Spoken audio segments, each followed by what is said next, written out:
Hello, hello. So, kung napadaan tong video na to sa FYP page mo, then that means you are an aspiring BPO agent or you are curious about the virtual assistant or executive assistant role. So, if that's the case, then I think we are a perfect fit. Why?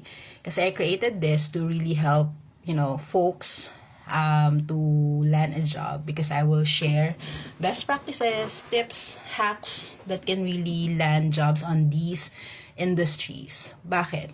BPO and freelancing world is, are a really good industry wherein you can really build your career, and at the same time, maganda din yung range ng salary, right? But definitely hindi siya walk in the park, right?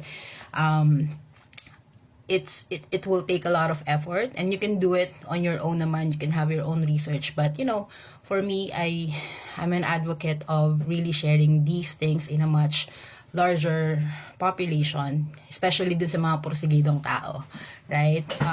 The people who are really determined to improve and succeed to land these jobs. So let me quickly introduce myself. I am OM Joe.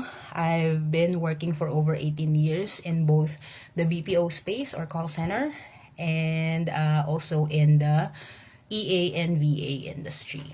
So what I do is I really help or manage and mentored amazing people, not only on their professional life or professional career, but also in their personal life. So I am a certified wellness coach. So meaning hindi lang more on ano yung mga tools that you need or things that you need to prepare on, but most of the videos that I will also create also help rewire your mindset, kasi yun yung pinaka-important, right? On how you see things, your perspective in landing a job.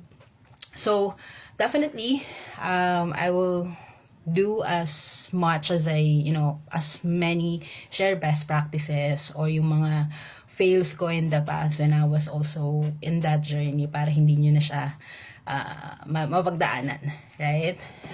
But definitely just really quick reminder, or at least disclaimer. I will share as many as I can, pero know that at the end of the day, ikaw pa rin yung kikilos dito, right? Ikaw pa rin yung mag-e-effort. And I think that's really important in terms of your willingness to learn and also, execute these things na matututunan mo on this platform or on this account of mine.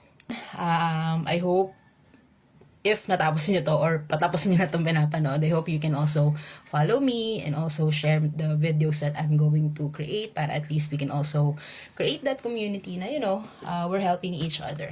And then if you have any comments, or you can also share your best practices, the better. Okay?